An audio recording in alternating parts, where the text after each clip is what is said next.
पाकिस्तान और दुनिया भर में देखने और सुनने वालों को अरशद शरीफ का सलाम। नाज़रीन, आज आपको बताएंगे कि गाड़ी की डिग्गी में बैठ के कौन किससे मुलाकात करने गया।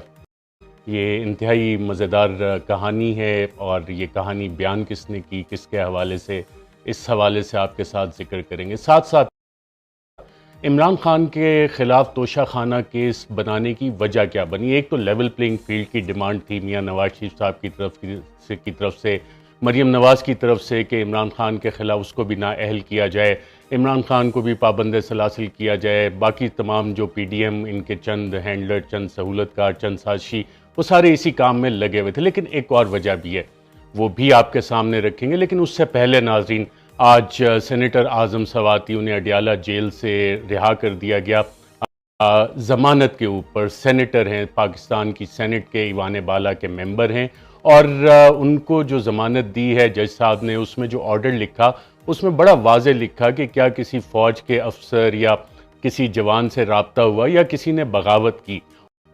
इस हवाले से नाज़रीन मज़ीद भी बात करेंगे, लेकिन आज के लिए इतना ही। अपना ख्याल रखिएगा, मुझे दीजिए इजाज़त। अल्लाह।